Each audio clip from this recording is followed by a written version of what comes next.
your mind, change your money, change your life. I am Coach Rob Lee Simmons, the host of this podcast, and let me be your tour guide to greatness.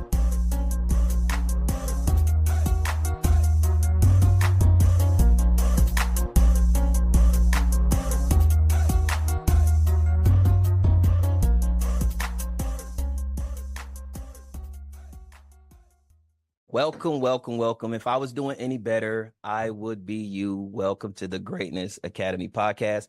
Have an amazing guest on with me, Jesus Garay. He is a phenomenal CEO, business consultant. He is an outstanding philanthropist, and we're going to talk a little bit about some of the things that he has going on. He's an Army veteran, and he is here with me extra early in the morning. How are you doing today, sir? All right, what's up, brother? How you doing, man? Oh man, it's a beautiful day, man. It's a beautiful day when you can wake up on this side of the dirt. That's right. Hey, so I just want to kind of get into the business. Let's tell the folks a little bit about yourself, what it is that you do, where you come from. Yep, my name is Jesus Garay, retired U.S. Army combat vet. I did 20 years in the Army, retired in the 2015-ish range. That last year, you're kind of in and out. You don't know if you're retired or not. You're gonna get there. But I retired almost 10 years ago, born in the Bronx, New York. I moved to Jacksonville, Florida when I was 6. Ended up becoming a phenomenal athlete. I'm not just saying it. I actually was. Everybody who knows my story knows that. But I was also kind of a hard hit. So I was getting a lot of trouble. I had a lot of scholarship opportunities in 2 sports, and it kind of ruined it. I ruined it. And then ended up going to JUCO, was messing around with the ball thing. I couldn't let the ball thing go, and the ball thing let me go. And I needed that. And so I was kind of like, I got to get out of here, man. I joined the Army. Got stationed in Korea. My very first duty station was Korea, and that was probably the best thing for me. Get me away. Just go learn another culture, learn the language, and just figure it out. And I stayed in, man. Cut to the chase. I was in Hawaii doing light fighter training on 9/11.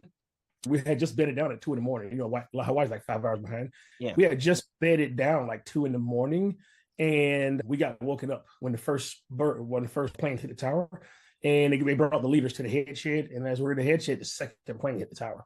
And I remember telling my first one, this is actually a famous story to people that know me. I was like, I don't know what's going on, but I'm going first. And 47 days later, I was one of the first ones to get ready to deploy in support of the nation. It was so early, Afghanistan wasn't even ready yet. People don't even know that part of the story. Wow. We didn't have a land. Yeah. So we ended up changing mission every day. We were getting delayed, changing mission every day. We ended up going to Bosnia because it was spreading all throughout the world. Right. And so we ended up going to Bosnia, on point, kicking in doors. And then from there, I just kind of lost a decade over there. In the meantime, I ended up buying like a house. I had a couple of deployments already. So we kept hearing, you got to think back that time, 2005, 2006, that the war was winding down. That's what the word they kept saying, even though those patch charts kept coming out. Yeah. And I bought a house with a VA loan, and I literally redeployed, bought a house, but came out on orders. And I was like, man, I'm not a real estate investor. I'm not nothing yet. I'm just kind of a homeowner. And I really didn't want to keep that house while I deployed because I didn't know what to do with it. And so I just put some lipstick on it and I sold it and made $30,000. I barely had that house anytime.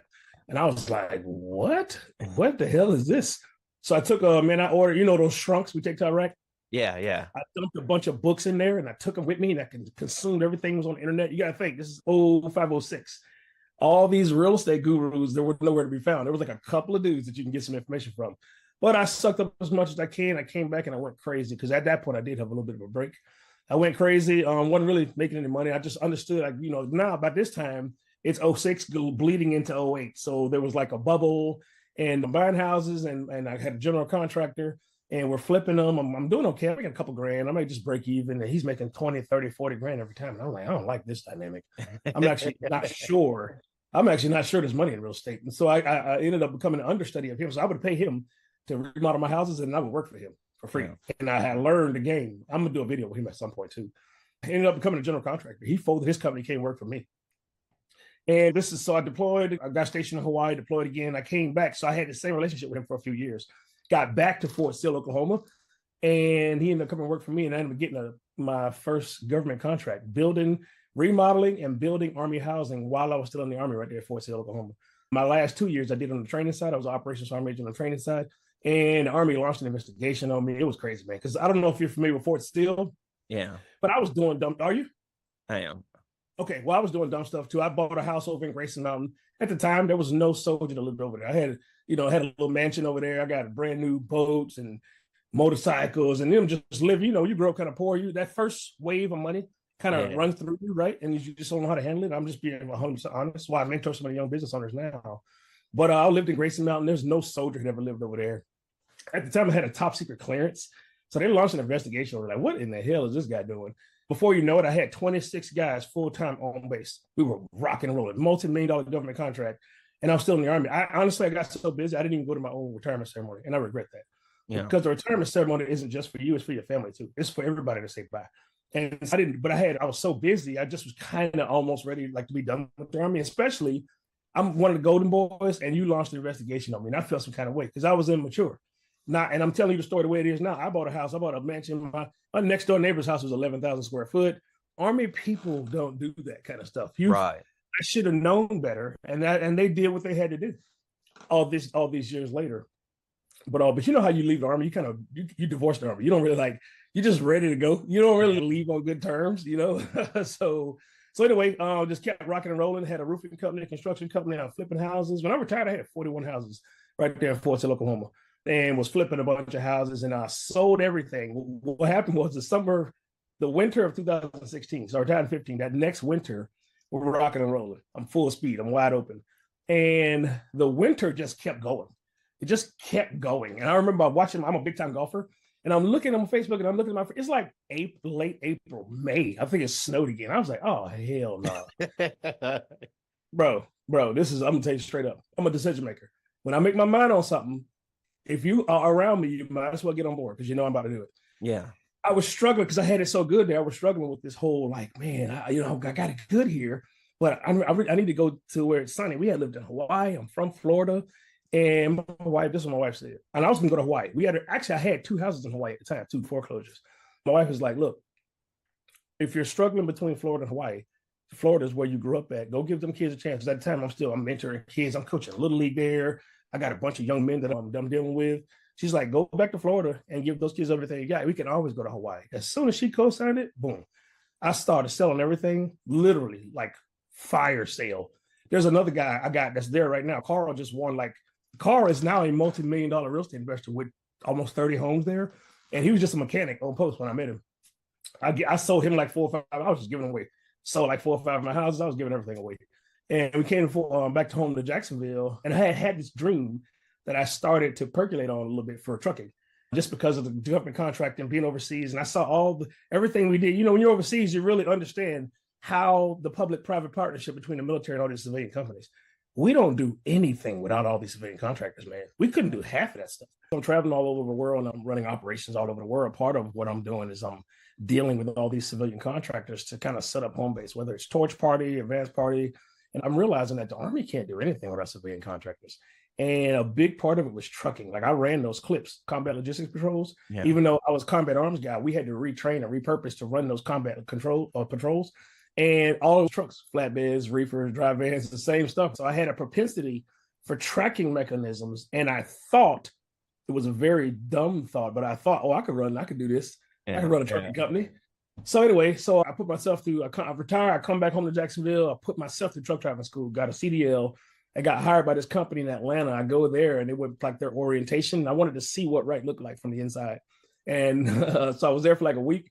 And he's supposed to graduate and give you a truck. I was like, all right, chunk of the deuces. And I drove back home and I bought a truck. And within the first year, I had 9 trucks and I almost went belly up. Yes, I took $1 million. So when I sold all them houses in Oklahoma and all my assets, I took $1 million of my own money and I started my trucking company. And within the first year, I had 9 trucks. So we did $2.3 million in the first year. Yeah. And that first year, I'm going to tell you what, I spent almost $500,000 in insurance. I almost lost it all. Because I really didn't know what I was doing. I had what I thought were really good tracking mechanisms. I didn't understand the market. And so I had to bury myself. I put myself against the wall. I had to bury myself in the work. I became a different person. I gained weight. I was just, went crazy. But I just knew it couldn't not work. Right. I didn't really have a path. I'm going to be 100% honest. And I now teach better. I teach on young entrepreneurs. I give them a better head start than I had because everybody's not going to be crazy. I had a wherewithal to withstand what I withstood. I'm going to attribute a lot of that to my military training, bro. When you go into some dark places when you're deployed and you're kicking in doors all on point for the nation and shit, people getting killed all around you, you go to some dark places, but you also become extremely resilient. Right.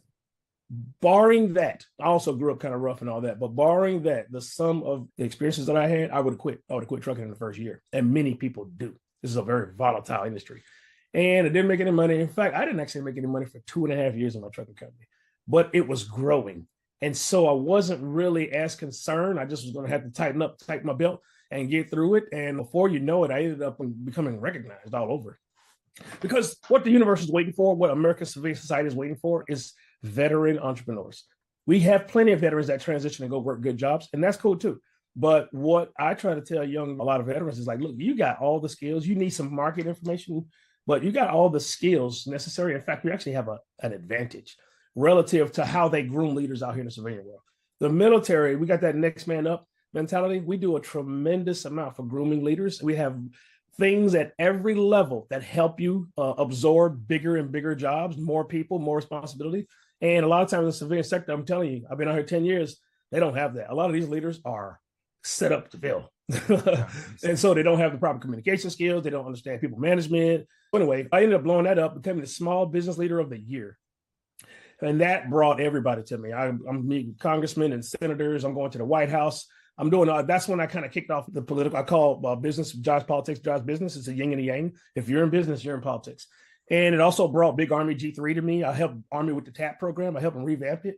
I helped it with a couple of pieces of legislation. One, so y'all got the new program. What do you call it? The program where you go work intern, that paid internship. Yeah. The very first one, the very first one was done in my office by a CW4. Oh, wow. At my office. He's actually a friend of mine. And he heard about it while he was in. He hit me up, and I helped the Army figure it out. But I had to do like this memo to his commander and all this kind of stuff. We figured it out. So anyway, that, and also I had to go to truck driving school at like 40 or 41, whatever. And I went to truck driving school as if I'd never had a license before. They treat you like, and I'm in there with 20-year-olds. And I'm like, wow, that's kind of weird because I got my, what is it, 348? What's that Army license called? 638? Yeah, 638. Whatever. No, not 638. It's 348, I think. I'm not sure. Yeah. Whatever it is. I got a dozen 15, 16 like pieces of stuff on here, right? Yeah, LMTV. So as I went through truck driving school and got my CDL, and I was like, well, this is part of the reason why a lot of veterans are going to struggle because you don't get to work while you go to truck driving school. I had to pay for that, and then I'm there all day, and that's a month. And so I was talking to Big Army, and I helped them revamp. In fact, I was the one that submitted the paperwork. And now FMCSA changed the requirements for transitioning veterans. If you got certain kind of vehicles on there, you get waivers for a lot of that stuff. So you just got to do like one portion of it. You got to do the safety portion, and then you like take some tests, and then you got a CDL. So it might take you a week, if that. Y'all film, and then this was like 4 or 5 years ago when I did that. But I helped get that changed. I helped get the transition assistance program changed, and I'm always trying to help the Army figure out, because what they're going to do, they always want to duplicate what I did. And I was like, well, you don't need to do that. You don't need to go that far, but you at least need to provide people a softer place to land after dedicating 4, 8, 10, 12, 20 years of their life. They're subject matter experts. And then when they come out here, we're kind of looked at as broken, right? It's like something to fix. And everybody wants to pat us on the head. Like, you crazy as hell. Right. In fact, upon transitioning, we're among the most qualified out here. There's some things we're missing. I really try to get military folks to start understanding the market. The market is different because the Army is a big nonprofit organization. I'm going to show you why. I don't care what level you're at. Every September 1st, you get a brand new check. You get like a big pile of money. And then you, on the fiscal year, right? And you got to spend that money. Oh, I'm sorry, October 1st, because September 31st is the last day. So our fiscal year, they just give you a big pile of money, and then you spend it throughout the year. And if you need more money, you run out of money, you do this exception of policy, and all of a sudden money shows up. That's so... It's such bullshit. That's not a real world. It's just not a real world. Right. Where did the fucking money come from? Can I cuss here? Sorry, bro. Yes, yeah, absolutely. Where did the money come from? And that's why we got that nonprofit mentality when we come out of here. And I'm like, no. You got to dial that back. Where did that first pile of money come from? Because that's where the real gold is. You have great execution matrix and skills in terms of leadership and management. As an entrepreneur, you actually grow money. You take nothing, you turn it into something. And that's the part a lot of military folks are missing just because we don't get access to that. So let's talk a little bit about like some of these challenges throughout this transition, right? So I know you started a little bit earlier and you're able to kind of get into the market, but for folks who kind of know what it is that they want to do, but they don't yet have a grasp on it, what are some of the like intangible skills that they probably are going to want to have as they start to transition out of the service? Yeah, that's a great question. First and foremost, I call them digital mentors. You need to find some people like you or in the industries that you're interested in, and you need to start consuming all their content. A lot of times that's free. And then if you want to take it to the next level, contact that person and invest in them. When you invest in people and their family, I'm telling you, the way the world works, they invest in you. But when you just want to hit people up and you always want to talk to them and just suck all the knowledge up for free and you don't want to offer them anything, well, exactly what loyalty does that person have to you and your family? I've been through hell building 3 multi-million-dollar businesses. It behooves you. I don't want you to hire me. I want you to hire someone like me. Because what happens with military folks is we become a little too trusting. I'm not anti-government, but we become a little too trusting when it comes to like SBA and all this government mess in business. And they don't, I'm telling you, I'm not being mean. They're good people. They don't know nothing. Yeah. They do not know nothing. Even at the university, I teach at universities because they know it's okay. I'll tell you why university systems, why it's good brain exercise. It's terrible information. It takes about 3 years to get information into a curriculum in a school. Yeah. Do you know how long 3 years is in business? Yeah. Yeah. 3 years ago, we were coming out of COVID. Do you know how much the world has changed? And so they're teaching stuff that we learned during COVID right now in universities because it takes that long to get stuff passed through a curriculum. That's why school's always going to be behind. And I go and I teach them. I'm giving them real-term data on what's going on right now and how you need to negotiate and navigate these treacherous waters out here because it ain't no joke out here. There's no safety nets. And so, so 1, find you a digital mentor. 2, when I started as an entrepreneur, this term didn't even exist, side hustles. I love that shit. And I'm going to tell you why. Most people don't even know how to be in a meeting. Like, that's one thing we have as a leg up on everybody is that we structure meetings and projects and operations better than anyone else. But then that's from a nonprofit standpoint. I'm talking about from a for-profit standpoint. So any side hustle you belong to, any just little thing, and everybody always say, oh, this is a scam, that's a scam. Just try it. You don't know nothing. Just go try it. It ain't asking a lot. Maybe it's $50, maybe it's $150, $200. You need to be through osmosis. You need to absorb all these people that's out here in the market. You need to start getting around those kind of people. And there's always going to be some type of tuition. You're paying these colleges for outdated information. If your tuition is $200, $300, $500, $1,000, whatever it is, that's your tuition to gain access to the market. So 1, consuming content with your digital mentors, but 2, get in some kind of network. People, like, I don't do this, but people are distrusting and don't like, what do they call it? Network marketing. Bro, go over there and go to some meetings. Go meet some people and get around your tribe. Those people are trying too. Right? Those people are trying to. And then it takes you a while to realize, okay, well, there is some life here, but there's an end to it and you can't really build any wealth. And the reason why I say that is because when you join these organizations, and if the person who made it has to fly in to your city from Charlotte, North Carolina, okay, where's the person? Why I got one person? You got to fly him all over the country. Why can't somebody here make it? I want to know. But like in your city, you got people that's doing exactly what you want to do and they've crushed it out here. You need to gain access to those kind of people because it speeds up the clock. I don't want you to go through what I went through for a decade, but having 9 trucks, having $3 million years, $5 million years, $10 million years, back to $2 million a year. You shouldn't have to do that.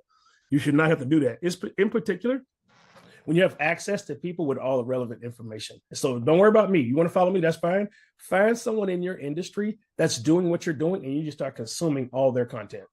No, that's really good. So some people say that success is challenging. Some people say success is hard. What would you say success is? How do you get there? So what I do is I have to, without telling people, I try to kind of like back into what success looks like for them. Because I think when people saw me, I had a yacht. That was stupid. I paid $150,000 for it. That was dumb, bro. I'm gonna tell you that was dumb. Don't do that. Just don't do that, man. I did it so what Jay said. I did it so you wouldn't have to. Don't do that. You ain't gotta do that. Yeah. You ain't gotta do that. I'm telling you, I was eating with my eyes. Now it was fun as hell that first summer. $150,000 yacht. Upstairs, downstairs, I got $10,000 surround sound. We going to the Jaguar games. We're watching the game. We got 2 TVs on the boat. We're barbecuing on the boat. We're watching the game from the river right outside the game. The game right there, we see the big Jumbotron. It's fun, right? Yeah. And that whole summer, we're boogie boarding, and now I came like, man, this is what I came home for, right? And then the next summer, we probably used it 4 or 5 times. My kids, it's hot. That third summer,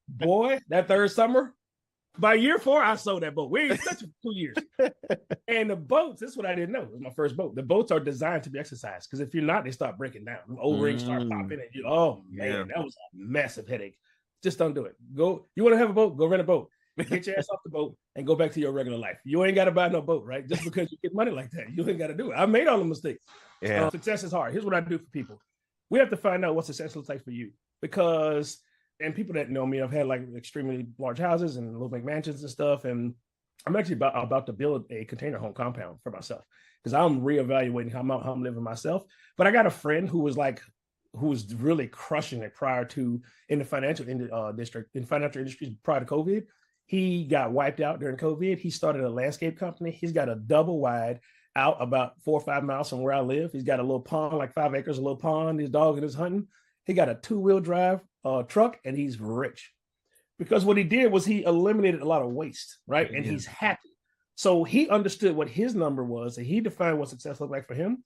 He didn't allow Instagram to do it for him, and he's actually happy. So that means he's rich. So the first thing I do is I take you through my story. I take you through someone like his story and show you how, look, I'm not saying money doesn't contribute to happiness. Money's not going to make you happy. Right. Once me and my wife started getting access to these rich people, I'm telling you, man, we were shocked at how much they were going through too, and how unhappy these people are. And it was like, wow, it can't be about the money. It got to be about the journey.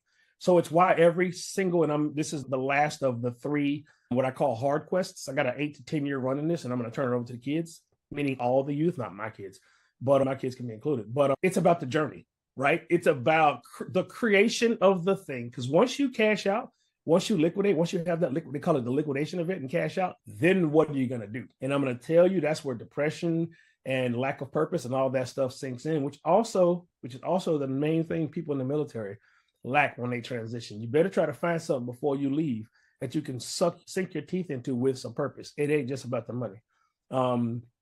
We argue and squabble a lot in the Army. People think the Army is like, we get into it. It's kind of, we're not frictionless, right? It's a tough thing. It's the 96 bulls every unit you go to. Right. But there's like this invisible hand that kind of guides all. It is a purpose.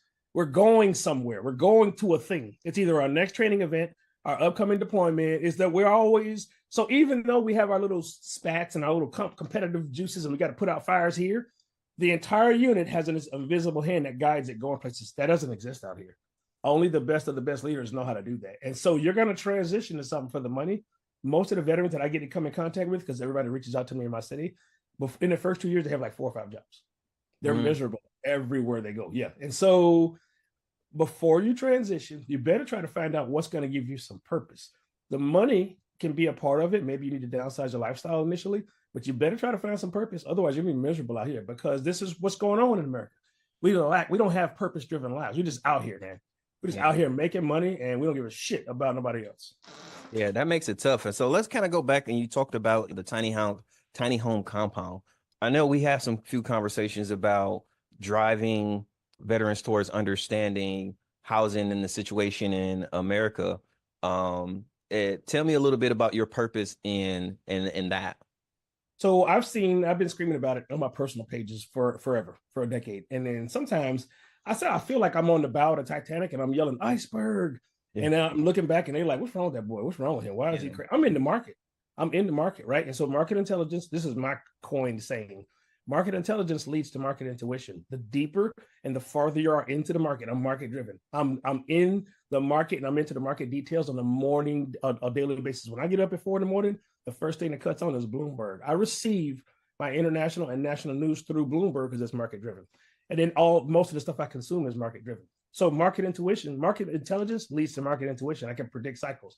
What's going on right now? I've been predicting for 5 or 6 years. In fact, while you're saying this, if you want to put some B-roll inside this, I'm actually going to send you some Facebook posts of mine that shows you the date from 4, 5, 6, 7 years ago about what happened with this last bubble. Because what did I tell you earlier? I started during the last bubble. Right. And I was telling people, don't buy houses. Y'all buying houses right now because the interest rate's low and they're improperly inflating these houses, and then you're going to get stuck with them. Well, now look where we're at. When I bought my first house, I think it was $100,000. The median home price in America right now is $454,000. And at 6, 7, 8% rates, it's basically right now we're paying the largest amount of our disposable income in recorded history. So you're paying for a smaller house. You're paying the most amount of the money you receive. You don't have anything left. You can't build any wealth. And you're definitely not going to have any equity in that house. It's contributing to our overall unhappiness. Meanwhile, and you can attest to this, Ariel, I was stationed in Hawaii twice. I lived all over the world. Having these big ass houses and big ass cars, this is an American thing. For sure. Most places, if you go in the world, they have smaller indoor spaces. But what do? They pay a lot of attention to their outdoor space. Mm-hmm, absolutely. Of the 50 states that we have here in America, and I've probably been to 25 or 30 of them, but I lived in Hawaii twice. I would say by far, and it's not even close, Hawaiians are the happiest people in America. Yeah. But when you look at their houses, they're extremely small. But if you look at the average backyard in Hawaii, what is it? Waterfall, plants, barbecue. They eat all their meals outside. Like we used to, one of the foreclosures we bought was on a golf course 3 minutes from the beach. I would say out of a year, we ate at the beach 200 eggs. Like we had this little thing, we pack it up, we go to the beach, we're in 2 minutes, and we would eat all of our meals outside. What are you doing? You're outside, you're breathing fresh air, you're getting sunlight, which is giving you what? Vitamin D, which is contributing to your overall serotonin. Right now, we're inside on computers in dark rooms complaining about the algorithm. Right. That's not a way. You can't. Right. You can't do it. Right? And I'm trying to have us, you need to have a cultural reset. You need to, in the Army, we spend a lot of time outside. And then you go from an outside existence to this inside of existence when you're sedentary. So we're trying to say, hey, look, let's just initially dial back some of the indoor living space, but between indoor and outdoor living space, you can still have your 3,000 square foot, right? But let's say you start with one container home, which is what I love about the container homes, because they can grow with your family. They can grow with your family. You can get one container home, and maybe it's just you. Then you get a fiance or you got a wife. You can get 2 container homes. You get 4. You can start building them. You can add them to the top. This thing is like Legos. You can continue to go with it. And what we're going to be doing is teaching people how to buy lots. You buy lots for $3,000, $5,000, $10,000. How to get electricity or your utilities on those lots. That's another $8,000 to $10,000. We'll finance all that. So now you're going to this house and it's $400,000. Somebody's already got that lot. Somebody has already put the utilities on a lot, which are very simple tasks. People do this every day. You just don't know about it. You don't know how to do it. We're going to educate people on how to do that. And you cash them out for $500,000. You cash them out. And now you're stuck with their note. Well, why don't you just dial that down? We're going to save. You're going to be able to save even at the beautiful custom. And I'll give you a couple pictures to put in here. You probably, for your highest, most expensive ones that come with 4 or 5 of these put together and they're all customized, you're talking about $250. Oh, wow. Right. So even if you start out at the highest, which is I'm actually going to build a compound, I'm probably going to spend $300,000 on my tiny home compound. You can't buy a shitty box of a concrete block house right now for $300,000. You can't do it. And even if you do, you're stuck in somebody's neighborhood. I'm looking at a 10-acre lot right now. This lot actually has a gun range on it, right? And build a container home complex. And I want to lead from the front and show people, look, man, this is kind of got to be the way forward because you're going to be able to cut your housing costs 50 to 90%. So one, you can take the job that you want to do when you transition from the military because you're going to be able to, even if you have an offset in your income, you're going to offset your housing costs. Right. Because if you come out here and pay these housing costs, you got to take the job that you don't want to do. And next thing you know, you're going to have 4 of them in the first year. So for people that's already transitioned now, the second part of it is that we have I'm on a lot of boards around town. I do a lot, and we have a tremendous amount of veterans that are homeless, bro. Like this is unbelievable. So one of the projects I'm actually submitting to the city right now, they contacted me because they know I'm in this space and I'm drawn up. I have a whole thing being drawn up. We're going to do 48 pod homes. Well, it's actually 24, but they're 2 per. And because the state of Florida has given us a mandate, every city you have to insert yourself and solve this homeless problem. I like that. This is the problem. I've been doing this for years. Politics is downstream from culture. The people should fix problems and bring our politicians along. We shouldn't get a mandate from the state to solve homeless people. And when they live right here with us. Right. They live right here with us. And we have to get a mandate from the state in order to do something. This is what I mean by a military veterans having a leg up because, and I'm not bashing my civilian brothers, but I'm going to tell you, a lot of it's their fault because we've been out on point kicking indoors, providing the safety for them to run this economy and this culture that we have for the last 20, 30 years. And now look what we got. So I'm saying re-enter society and insert yourself because you're purpose driven. The current leaders, this is the first generation, and I'm very purposeful and intent about saying this. As we grew up, everybody we knew either served in Nam, your granddad served in World War II, right? Every leadership class, every generation had a leadership class that served. We're in the first right now. We're in the first generation of leaders that didn't serve. I can't find. When I'm out. And the business world is my world. These are my friends. I'm not saying they're bad people. This is the first generation of leaders that didn't serve. And you can see it in their behavior patterns, right? And so I'm not saying they're bad people. I'm saying they don't understand what it is to be in a foxhole, possibly with somebody that doesn't look, act, and sound like them in a meaningful capacity, right? And so, and the second thing they don't have in the military, this is the best thing about the military. They change their reward system, whether you know it or not. The reward system out here is money. The reward system in the military, even on your own write-ups, NCOERs and OERs, they don't give a fuck about you. What did your kids do? What was the average? What was the PT average of your unit? Yeah. Fuck you. I don't give a fuck about you. And so what happens is that you get promoted based on how good your kids do. So Right. you always pour into your kids and you're growing. And that's how the military changed our reward system. But when I got out here, I'm not saying they don't care. That's not how they were groomed. They were groomed to make money and be personally competent. Well, being personally competent is a leadership trait that people will naturally follow you. Otherwise, you got to throw the book at them. But our primary job is to look after our kids. And I call it that next man up drill. And out here in civilian society, we don't have it, and you can see. Otherwise, we wouldn't put our kids what we're putting them through with this housing insecurity right now. Yeah, no, that's a big deal. Looking at knowing that the problem exists, like what would be the way forward for the future? How do we spread awareness to, because that's another one of my fights. My biggest fight is homeless veterans. And so I work down at shelters, we feed them, we try to get them into transitional housing. But how do we solve the bigger problem of getting veterans off the streets and into homes?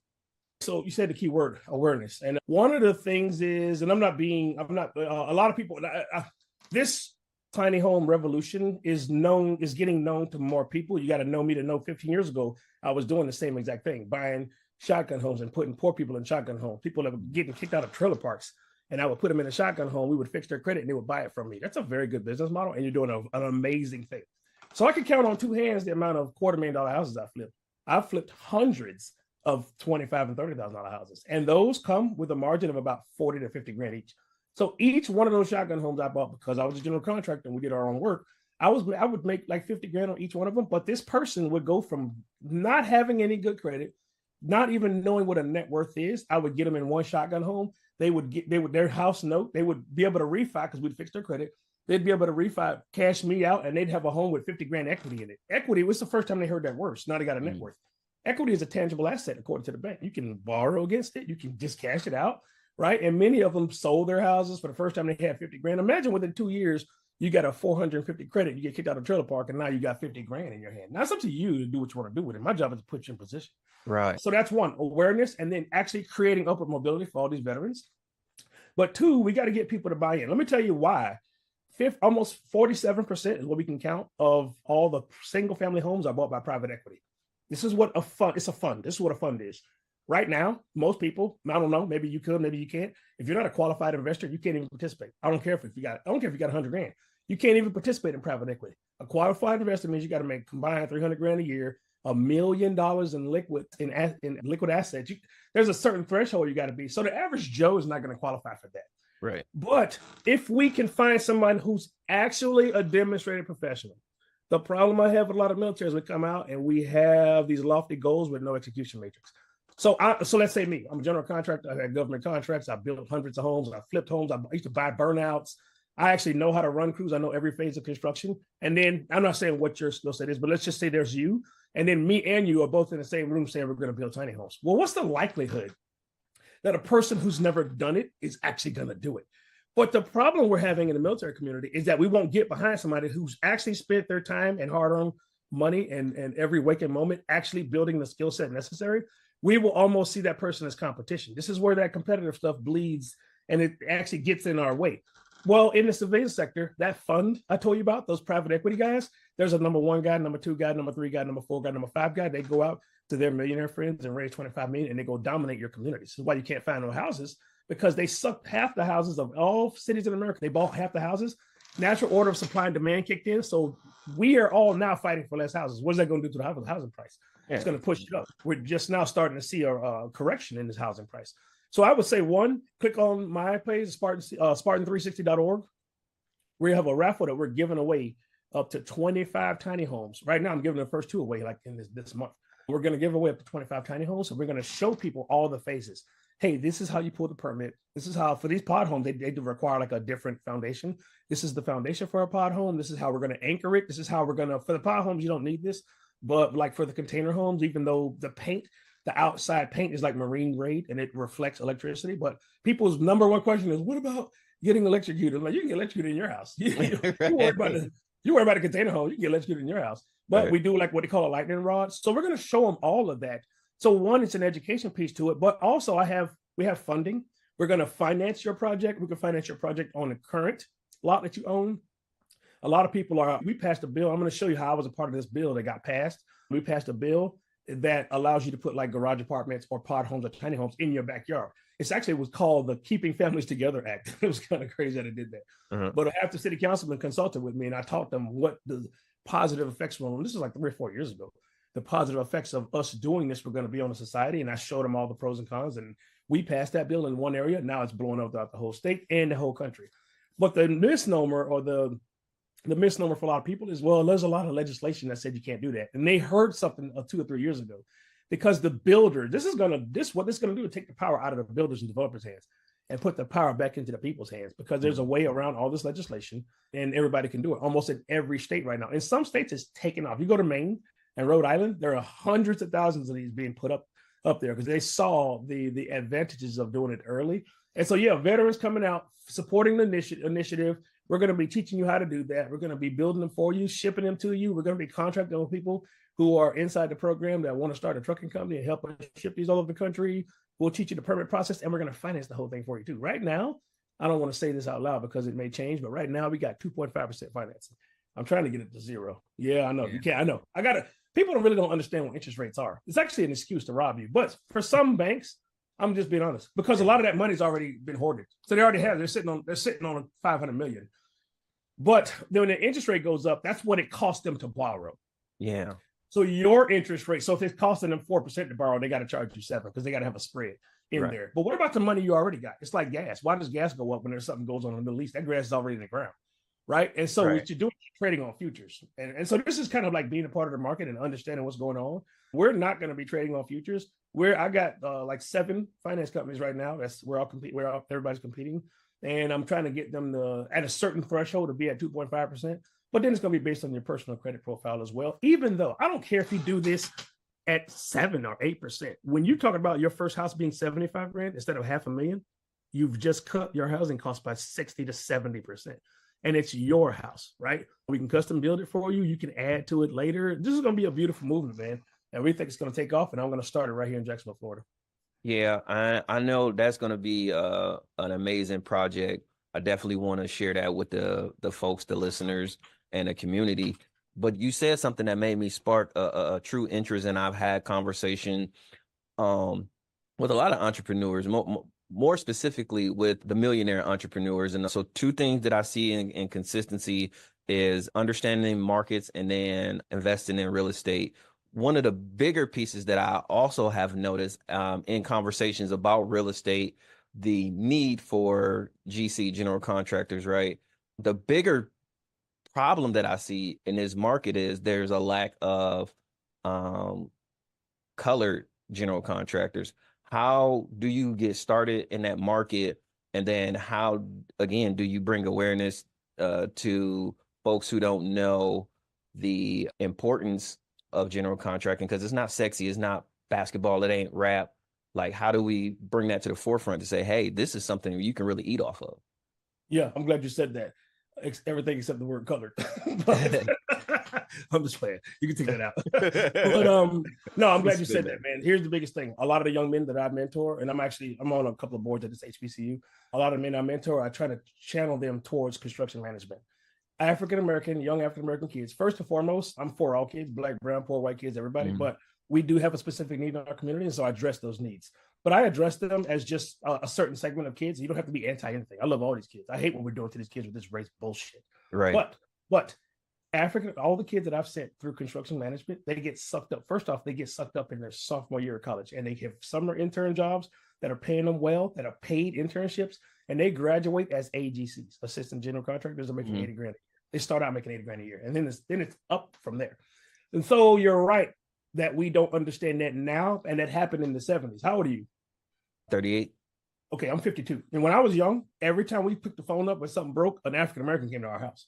Back in my generation, all the people that came to your house in your neighborhood were African-American, and they knew how to fix everything. Now, good luck. Yeah. Good luck if you live in an African-American neighborhood trying to call somebody and then somebody black come to your neighborhood, because we all went to college. Look, I got an MBA. College is fine. I got an MBA too, but I got a general contractor's license. I'm a licensed general contractor, and I got a CDL. I got 2 things that can actually make a lot of money every single day. And so here's the main importance of it. I own a roofing company. And I do a lot of economic justice with roofing. Like I meet old people all the time and I just knock out their roof for free. And I tell them, don't tell anybody. And then everybody in their neighborhood calls me and I do their roof for paid. Because a lot of people are losing their houses, the insurance, that's a whole nother podcast. But let me tell you why. I come to your house with a $20,000 estimate for your roof.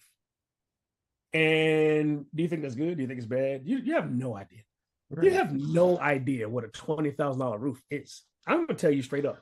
A $20,000 roof, material, labor, and overhead, I might be into it for $8,000. Maybe 7,500. So where's the 12,000 coming in at? You know what the 12,000 is? Because you don't know what you're doing. Right. One of my mentees, the one that Carl, who lives in Oklahoma right now, he's now the golden boy who bought like 4 or 5 of my houses. When I first met him, I was in the Army and he was a young brother who just bought one house. And when I pulled up on him, because he had got an estimate for $9,000 for his little shotgun home. But I used to go around and I used to mix and mingle with all the insurance companies, especially they're all girls. And all of them would recommend me. And so he was like, I don't know. It's my first house. Can I just get a second opinion? They sent him to me. When I got there, I did the measurement of his house. I talked to him for an hour because I was just poor gaming the young people. And I said, man, I'll do it for I think it was like $2,600. At first, he thought it was a scam. I was like, hey, bro, your fucking insurance company sent me. I was like, bro, I don't need nothing up front. I already called my guys, got the measurements. We're going to be here in 2 days. We're going to knock the roof out. 2 days later, we knocked the roof out for $2,600, right? I just blessed him with it because really that was the hook for me to pour real estate into him. And I was like, all right, go on about your life. But then he wouldn't leave me alone. And then he was like, oh, could you be my mentor? And then we started meeting and then that grew.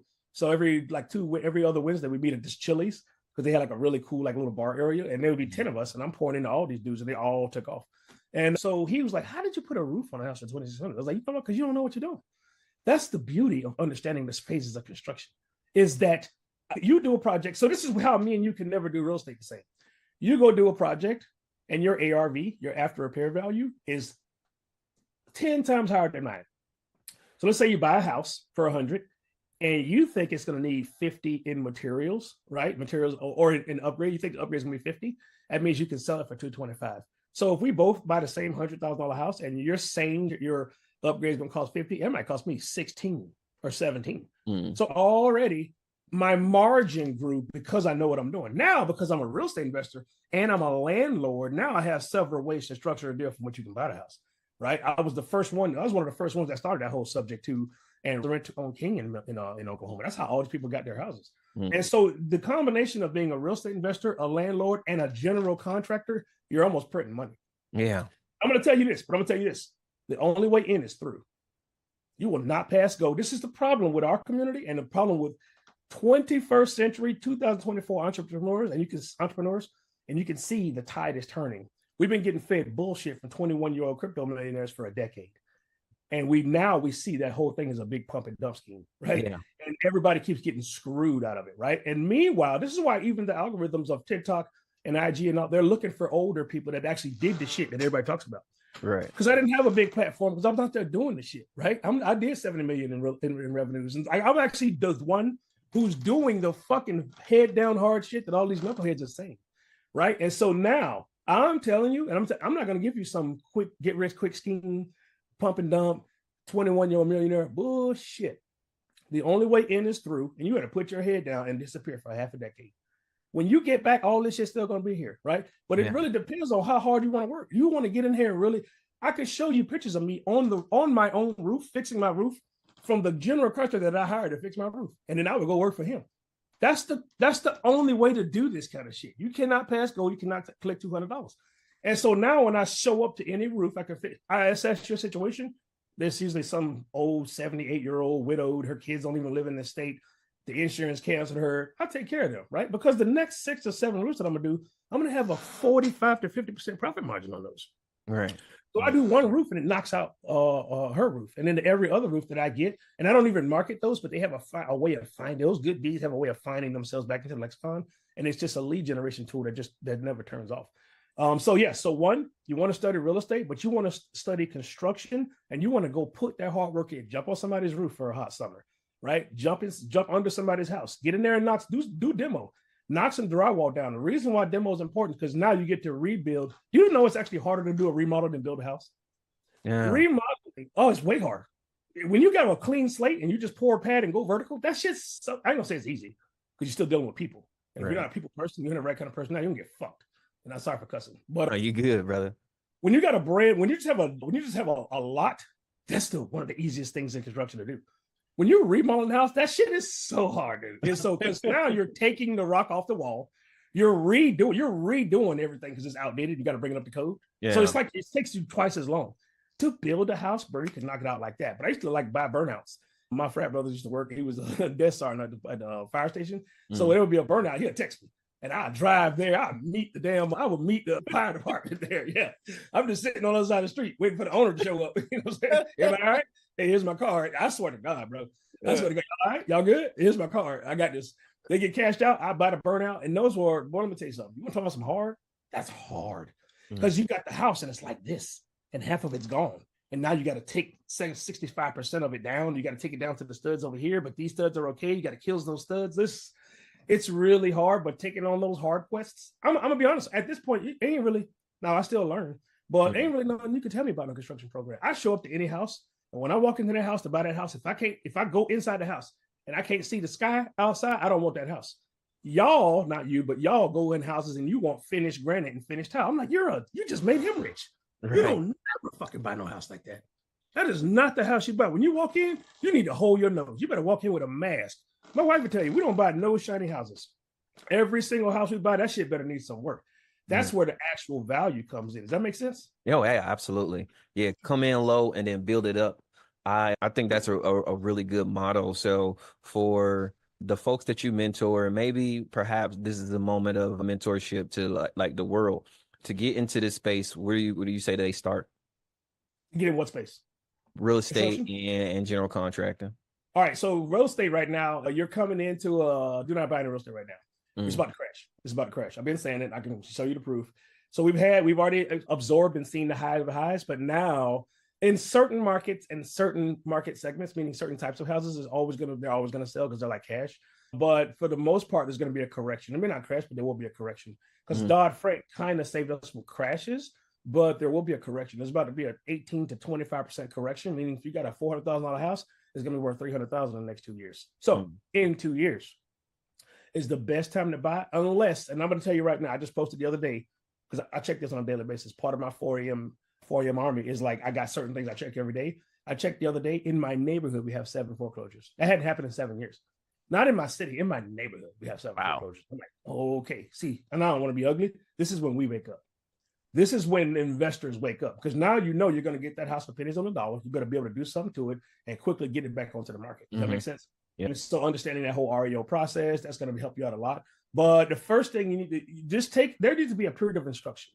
So you need to find some digital mentors. You need to get a good playbook, get some digital mentors, get a good playbook, and ease your way into the market and watch this market for 6 months to a year.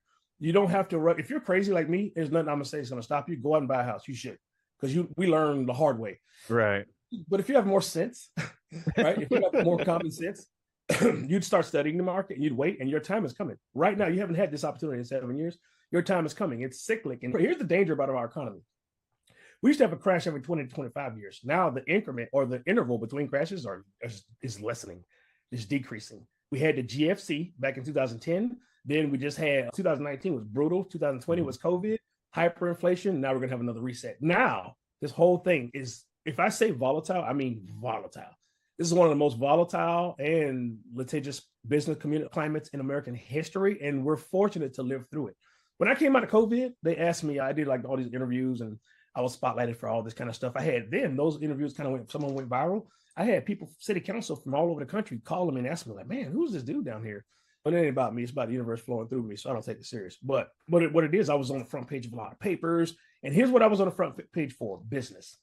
Like you said, I ain't got no mixtape. I don't rap. I ain't got none of that bullshit. I'm an entrepreneur, and I bring a lot of these young men to this. I do speeches and I do a lot of stuff. I bring these young men to them, and I walk in. I'm like, watch this. And all these people came to hear me talk. They want to know what's in my brain. I call it the Pick My Brain meeting. Yeah. I was like, because many of them don't have anybody that looks like them, whether you look like them or not, because I got a lot of young white men that I mentor too. But many of them don't have anybody in their life they identify with that's looked at as an intellectual, right? That people want to hear what they have to say. And I walk in with my $30 shirt and my $8 logo. I ain't got no Gucci. We ain't doing none of that bullshit. We ain't got to do that. Right. Why would I do that for them? I'm rocking my logo, right? I'm going to put my logo. They're going to ask me about my logo. You ain't gonna ask me about no damn Gucci. I ain't mad. If you wear Gucci, go ahead, man. Go ahead and make them people rich. I'd rather focus on making you rich. But they see that, and this is the one thing that they got to see. And I don't feel no kind of way about it, but I don't take advantage of it. But they need to see this.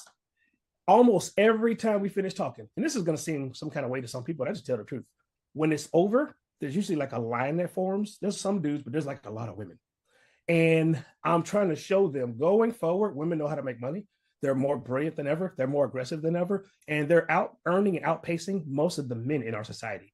If you want to remain attractive to modern women, you'd better be about that work, right? And I show them how, look, I'm 50 years old. Look, I got all these 25 and 30-year-old women that can't wait to see me. This is the space you need to occupy, bro. Yeah. Right? This is the space you need to occupy, right? Otherwise, everybody's mad at women for being how they are. I'm like, why would they talk to you? Right. They went to school. They got the master's degrees. They buying houses. You ain't buying no house. You in the basement playing video games. Right. Why would they? Why would they want to talk to you? Right. It's time for men to get their shit together. And so that's part of my mission in life, is to try to help these young men refine their purpose. And many of them mean well. They just hadn't had the right kind of mentors. And so that's kind of that's the space I occupy and how I try to help them. But that's very strategic and very purposeful in how I do that. And everywhere I go, people want to hear what I have to say. They want to know what's going on up here. I don't have jewelry. I'm not doing that thing because we got plenty of those, right? Yeah. And we should be doing that too. But they don't have anybody who's recognized as a subject matter expert. Here's the last one. Not the last one, but here is, to see, this is what I mean. Bullshit to get you to the top, but it won't keep you there. You better know what you're doing. This is what's been happening. Bullshit got them to the top, and now there's no substance underneath. Recently, I'm a highly sought after what they call expert witness. Do you know the company Morgan & Morgan? I don't know if y'all know about that. It's the biggest injury firm in the world. They have like 600 or 700 lawyers. Well, I'm actually a registered expert witness with them. And just yesterday, I picked up another client who wants me exclusively. They want to pull me away from that one. Here's what that looks like. I send them what they call a CV. Here's what I've done. I'm an expert. You can't fake this. I Google my name. You're going to come up with all kind of, you Google my name, business shit comes up, right? Actual stuff that I've actually done in the market. And you Google some people's name and it just goes back to like the book they're trying to sell. And that's the difference. So they're going to do their research on you. And I provide my CV with all my links and all the stuff that I've done. My rate is $450 an hour. And so I might do 2 hours a day in the morning, or I might do 4 to 6 hours a week. So you're talking about getting $2,500, $3,000 every week. And when I got to do some kind of a deposition, I might charge them like a half a day. The deposition might only be 2 or 3 hours, but I charge them a half a day to a full day. And don't let it be some travel involved. Right. So just by actually doing the hard work, fucking on point, kicking indoors, actually burying myself in the sand and doing the actual work, being a subject matter expert at every level, I now get to capitalize on my intellectual property. And people pay me to be an expert witness to help them with all their cases. And so this is a stream of income that brings $2,500 to $3,000 a weekend. In like no, I don't even want to do nothing. Right. And that's $2,500 to $3,000. And if I wanted to be more, it could be more. But this is something. I'm 52. As I do this next 10-year ride and create this tiny home revolution, I'm going to be able to ride off into the sun. This is going to be another big thing, another big feather in my cap, and I'm going to be able to ride off into the sunset and get paid for what I know, not for what I do. Right. That's the biggest thing I'm trying to teach people. You got to go become an expert in something. Put your decade in. Go disappear. Put your half a decade to a decade in. Go disappear and come back an expert. Because the market is missing experts right now. And so you can't replace AI. Can't replace those. Facts. AI can't replace me, right? AI didn't build them fucking houses, right? So Facts. All they can do is suck the information from Google that I put on there.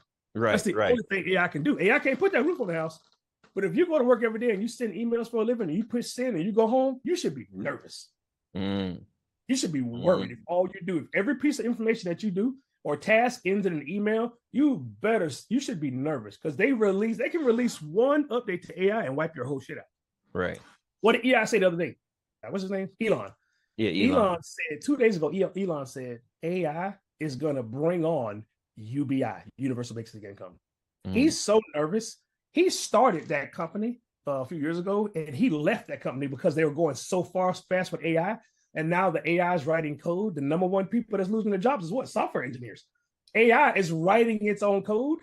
AI was initially designed to please its master. AI learned how to write code. AI, I'm telling you, you hear it here first because everybody's saying it. AI is now figuring out how not to please the master, how to be argumentative, and especially when they started introducing legal to AI. So a lot of lawyers are firing paralegals. and it's a lawyer, it's an assistant, a prompter, or a coder, and they're taking on more caseloads. Because what a paralegal does is go research other lawsuits from the past, and they want to introduce precedents.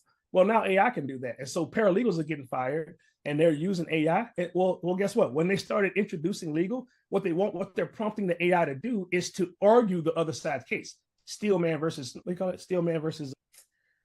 Anyway, they're steelmanning the case, and so what a lawyer wants to prepare what the other side is going to say, right? Yeah. And so AI can now do that, and so now AI is teaching itself to be argumentative. Right. And that's what they're nervous about. So now, yes, that's what we got to be careful of. Well, guess what AI can't do? AI can't put no roof on your house. I don't give a damn. I don't give a damn. Oh, let me say about, so you talked, this is the most important thing. You talked about to let people know how lucrative roofing is or construction is. So let's just say I got a roofing company. I got a buddy of mine. Hey, he just put a helipad at his house. He didn't graduate. He didn't go to college one day. He just put a helipad at his house. His main roofing company is like about 30 minutes south of here. He has one in Naples and one in Fort Lauderdale. He jumps on the helicopter and he goes and checks on both of them, and he comes back home before Little League. This boy I'm not fucking playing, bro. He used to see his house.